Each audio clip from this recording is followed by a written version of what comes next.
Henry's Map by David Eliot. Henry was a very organized sort of pig. He liked knowing exactly where everything was in his tidy little sty. He straightened his mirror and smiled. "A place for everything and everything in its place," he said. Henry looked out his window and frowned. Tisk, tisk, what a mess that farm was! How could anybody ever find anything out there? Then he had an idea. "I shall make a map," he said, "so that everyone will know what belongs where." He went to his cupboard for his pencil and some paper and trotted to his table. The first thing he drew was his sty, and he drew a picture of himself next to it. Then he rolled up his map and marched outside. At the wool shed, he came across Maisie, Daisy, and Clementine. "Bah! What are you doing, Henry?" they asked.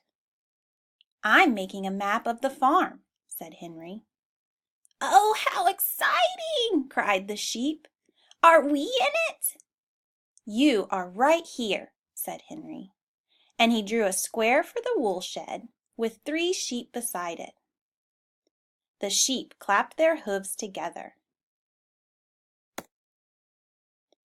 Henry walked across the meadow and came upon Abigail sitting in the shade of a large oak tree.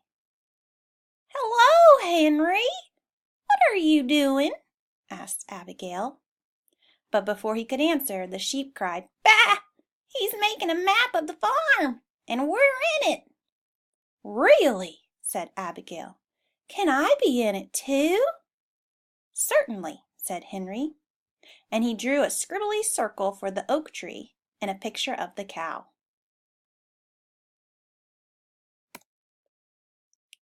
Henry continued on his way until he saw Mr. Brown grazing by his stable.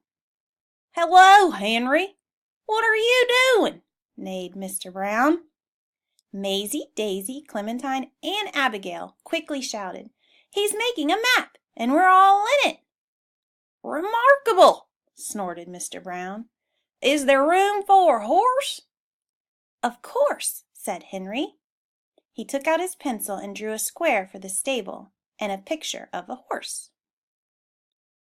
By the time Henry arrived at the chicken coop, all the animals were in an uproar. "A map! Henry's making a map, and we're all in it!" they exclaimed. He drew a square for the coop and 3 chickens. "Now," he said proudly, "we'll know where everything is."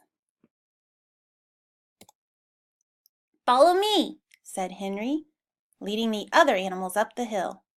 "I'll show you my map."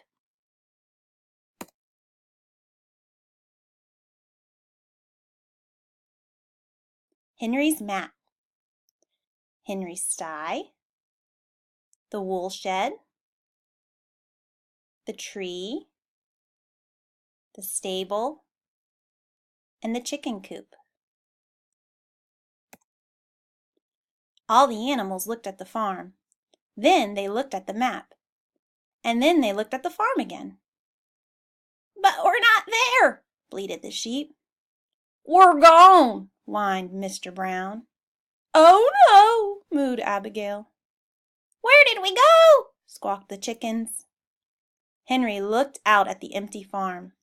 There was no sign of the animals from his map. Down the hill they dashed, Henry leading the way, clutching his map. He rushed to the chicken coop, staring at his map. "There should be hens right here," he said. "Here we are," puffed the hens, running up behind him. "Thank goodness," said Henry. He ran to the stable. "Mr. Brown," he called. "I'm right here," snorted Mr. Brown. What a relief! gasped Henry. "Abigail!" he yelled when he reached the oak tree. "Coming!" mooed Abigail, running to her tree. "Thank heavens!" said Henry. "But what about those sheep?" "Here we are!" cried the sheep, dancing on the woolshed steps. "Your map was right after all, Henry."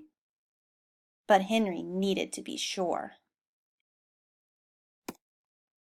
He hurried back to his sty and threw open the door. There was no one inside. He tiptoed over to his mirror. Slowly he looked into it. "There you are, Henry," he smiled. "Just where you ought to be. A place for everything, and everything in its place." The end.